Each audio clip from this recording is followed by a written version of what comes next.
Anakapalli MP అభ్యర్థి అయితే స్పష్టత వచ్చింది.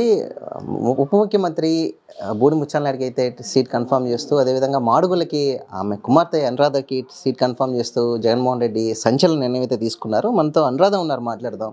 ఎలా చూస్తారు మేడం, ఒక ఎమ్మెల్యే అభ్యర్థిగా మిమ్మల్ని ప్రకటిస్తూ కూడా, అంటే మీరు కూడా ఊహించుండరు, ఎలా అనిపిస్తుంది అసలు? That is Jagananna. ఊహించిన చేయడమే జగనన్న. ఇది ఎవరు కూడా ఊహించరు. ఎటువంటి వ్యక్తుల్ని ఇస్తారు, ఎలాంటి వాళ్ళని కూర్చోబెట్టాలి అనేది ఆయన ఎప్పుడో ప్రతిదీ కూడా క్లారిటీగా ఉంటారు. ఈరోజు అది నిరూపణ అయింది.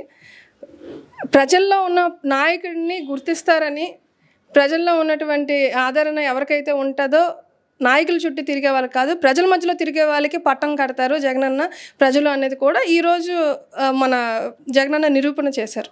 ఎలా అనిపిస్తుంది? ఒక చాలా సంతోషంతో కోరుకునేది, ఎందుకంటే ఎమ్మెల్యేగా పోటీ చేయాలని ఎంతోమంది కోరుకుంటారు. అలాంటి అవకాశం, ఒక మహిళగా, గృహిణిగా ఉన్నారు మీరు, పెద్దగా యాక్టివ్గా కూడా పాలిటిక్స్లో ఉన్నప్పటికీ కూడా ఇంట్రెస్ట్ లేనట్టే ఉంటారు, ఎక్కువ నాకెందుకు పదవులు అన్నట్టే ఉంటారు. అలాంటిది మిమ్మల్ని ఎమ్మెల్యే అభ్యర్థిగా ప్రకటించడం అనేది ఎలా అనిపిస్తుంది మీకు? ఇంట్లో రెస్పాన్స్ ఎలా ఉంది? నేను గృహిణిగా లేను, ఇప్పటికే నాకు జెడ్పీటీసీగా అవకాశం ఇచ్చారు జగనన్న. 16,400 పైచీలకు మెజారిటీతో నేను గెలిచాను. నన్ను women and child welfare standing committee చైర్మన్గా కూడా నియమించడం జరిగింది. అదేవిధంగా అనకాపల్లి జిల్లా మహిళా అధ్యక్షురాలుగా కూడా నియమించడం జరిగింది. గృహిణితో పాటు జగనన్న నాపై పెట్టిన బాధ్యతలను కూడా నిర్వహిస్తున్నాను. మా గ్రామాల్లో కూడా ప్రతిక్షణం నాన్నగారికి కూతురిగా నేను ఎప్పుడు కూడా ప్రజలందరికీ, నియోజకవర్గ ప్రజలకి అందుబాటులో ఉంటూ మాకు ఇచ్చినటువంటి బాధ్యతని మేము నిర్వర్తిస్తున్నాం. ఏదంటే నేను ఇచ్చినటువంటిది సేవగా మేము భావిస్తున్నాము. రాజకీయం అనేది కాదు, ఇట్ ఈస్ అవర్ రెస్పాన్సిబిలిటీ. కాబట్టి ప్రజలందరికీ అందుబాటులో ఉంటూ మా బాధ్యతను మేము నిర్వహిస్తాం. మరింత బాధ్యతను పెట్టినందుకు జగనన్నకి ఖచ్చితంగా ఆయన పెట్టుకున్న నమ్మకాన్ని అయితే మాత్రం మేము గెలుపు రూపంలో మేము ఆయనకి చూపిస్తాం. అంటే సాధారణంగా తండ్రి కొడుక్కి, అన్నదమ్ములకి సీట్లు చూస్తూ ఉంటాము. ఇలా తండ్రి కూతుర్లకి సీటు ఒక పార్టీ ఇవ్వడం, అది ఒక్క జిల్లాలో ఇవ్వడం అనేది చాలా అరుదుగా చూస్తుంటాం. ఎలా అనిపిస్తుంది మీకు ఈ కాంబినేషన్? ఎలా అనిపిస్తుంది? పెద్దగా నాకైతే వింతగా లేదు. ఎందుకంటే కష్టపడుతున్నామని జగనన్న గుర్తించారు కాబట్టి ఆయన, అది గ్రేట్నెస్ అంతా కూడా జగనన్నది. తండ్రి కొడుకో, తండ్రి కూతురో, లేకపోతే చిన్నాన్న పెదనాన్నో, లేకపోతే అన్న తమ్ముడో అనేది కాదు అక్కడ కాన్సెప్ట్. ఎవరైతే కష్టపడుతున్నారో వాళ్ళని ఇప్పటికే గుర్తించారు. ఇకపై ఎవరైనా కదా కష్టపడిన ప్రతి ఒక్కరికి వైఎస్ఆర్ కాంగ్రెస్ పార్టీలో గుర్తింపు ఉంటుందని ప్రజలందరూ కూడా గమనించాలి. వాళ్ళకి జగనన్న ఎప్పుడు ఎక్కడ ఎలా అవకాశం ఇవ్వాలో కూడా ఆయన నిర్ణయించుకున్నారు. అది కూడా ఇవ్వబడతాది అని కూడా అందరూ కూడా గమనించాలని కూడా మీ ద్వారా నేను కోరుకుంటున్నాను.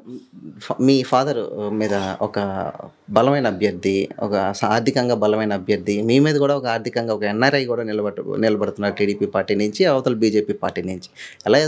ఎలా ఎదుర్కొంటారంటే ఏం చెప్తారు? ఎన్ఆర్ఐ అంటే బలమైన అభ్యర్థి అని మీరు ఎందుకు అనుకుంటున్నారు? ఆర్థికంగా బలం ఉంటుంది కదా, ఆయన మ్యానిపులేట్ చేస్తున్నారు అనుకోవచ్చు కదా. ఆర్థికంగా అమెరికాలో ఉన్న వాళ్ళందరూ బలమైన కాదు, ఉపాధి కోసం వెళ్తారు. ఎన్ఆర్ఐ అంటే అర్థం ఏంటి? ఇక్కడి నుంచి లోకల్ నుంచి వెళ్ళిన వాళ్ళు, ఉపాధి కోసం వెళ్ళినవారు. ఎన్ఆర్ఐ ఒకటే కాదు, ఆయన he's non local, he's completely non local.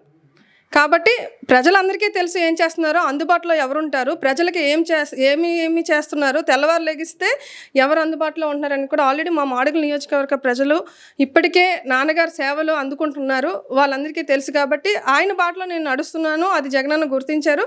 నేను కూడా ఆయన ఏదైతే నా మీద నమ్మకం పెట్టుకున్నారో ఆ విధంగా నేను నడుచుకొని మరింత బాధ్యతగా నేను ఉంటూ ప్రజలకు నా సేవలు అందించడానికి అవకాశం ఇచ్చిన జగనన్న కూడా మరొకసారి కృతజ్ఞతలు తెలియజేసుకుంటున్నాను. 50 రోజులు ఉంది, 50 రోజులు ఏం చేయబోతున్నారు? మీ బలాన్ని నిరూపించుకుంటారా, లేకపోతే ప్రత్యర్థి మీద దాడి చేయబోతున్నారా ప్రచారంలో? మాకైతే ప్రత్యర్థుల మీద దాడి చేయాల్సిన అవసరం లేదు.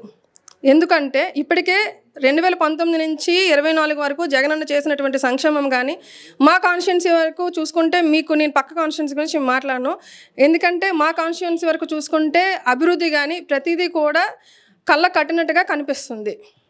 అవే మమ్మల్ని గెలిపిస్తాయి. ప్రతిపక్షం చూసుకుంటే వాళ్ళు ఏం చేశారు గతంలో, రేపు మేము ఏం చేయబోతున్నాం అనేది ఒక్కరు కూడా మాట్లాడట్లేదు. ఎంతసేపు చూసుకుంటే మీరు దాడులు అనేది ఏమన్నారో ఆ దాడులు చేసే ప్రయత్నంలో ఉన్నారు. వాళ్ళు దాడులు ఏ రోజుకి కూడా నిలబడవు. అది వాళ్ళు ఖచ్చితంగా తెలుసుకోవాలి, గమనించాలి కూడా. ఏంటంటే ఎంతసేపు ఓడించాలనే ఒక కాన్సెప్ట్తో వెళ్తున్నారు తప్పితే దేనికి ఓడించాలి? జగనన్న చేసినట్టు సంక్షేమం కోసమా? అమ్మఒడి రూపంలో విద్యార్థులకు గాను నాడు నేడు ద్వారా స్కూళ్ళు మెరుగుపరిచినందుక, ఇంగ్లీష్ మీడియం విద్య ప్రవేశపెట్టినందుకు ఓడించాలా? లేదా అక్క చెల్లెలందరికీ కూడా ఆయన ఇచ్చిన మాట ప్రకారం ఆసరా, చేయూత అన్ని పథకాలను వాళ్ళకి అందించినందుక, లేకపోతే రైతు భరోసా ఇచ్చినందుక? దేనికి ఓడించాలి? వ్యవస్థని ఈరోజు చూసుకుంటే ఎంత మార్పు చెందిందనేది కూడా ప్రతి ఒక్కరూ ఈరోజు అనుపూర్వకంగా చూస్తున్నారు. ఖచ్చితంగా ఆయన చేసినటువంటి సంక్షేమం అభివృద్ధియే ఈ రాష్ట్రంలో ఉన్నటువంటి 175 మంది ఎమ్మెల్యేలను కూడా గెలుపుకి ముందుకు నడిపిస్తుందని నేనైతే భావిస్తున్నాను. రెండు గెలుస్తారు నమ్మకం ఉందా? ఫాదర్ డాటర్ ఇద్దరు గెలిచి జగన్ గారు గిఫ్ట్ అయిపోతున్నారండి. 100% గెలుస్తాము ఖచ్చితంగా. మా మాడుగుల నియోజకవర్గ ప్రజలందరూ కూడా మరింత మెజారిటీతో గెలిపించి జగనన్న ఏదైతే నమ్మకంతో మా ఇద్దరిని అదే కాన్స్టిట్యున్సీ నుంచి నిల్చోబెట్టి వాళ్ళు ఇచ్చారో అది గిఫ్ట్గా కూడా మా మాడుగుల ప్రజలు ఇవ్వడానికి కూడా సిద్ధంగా ఉన్నారు. సో అది అనురాధ గారు చెప్పిన దాన్ని బట్టి ఖచ్చితంగా మేము అనకాపల్లి ఎంపీ అదేవిధంగా మాడుగుల ఎమ్మెల్యే రెండు గెలిచి జగనన్నకి గిఫ్ట్గా ఇస్తాము. మేము చేస్తున్న అభివృద్ధి కానివ్వండి, సంక్షేమం కానివ్వండి, ఇవే మమ్మల్ని గెలిపించిపోతున్నాయి. ప్రజలు గమనిస్తున్నారు ప్రతి విషయాన్ని కూడా. ఎవరైతే ఎన్ఆర్ఐ అని చెప్పుకుంటూ ఉన్నారో వాళ్ళు ముఖ్యంగా తెలుసుకోవాల్సింది ఏంటంటే ప్రజలు వాళ్ళ నాన్ లోకల్, మేము లోకల్ కాబట్టి ఖచ్చితంగా ప్రజలు మా వైపే ఉంటారు, లోకల్ వాళ్ళనే గెలిపించుకుంటారు మా మాడుగులు ప్రజలంటూ కూడా అనురాధ స్పష్టంగా తెలియజేశారు. వీడియో జర్నలిస్ట్ క్రాంతితో ఉదయం మైరా మీడియా విశాఖపట్నం నుంచి.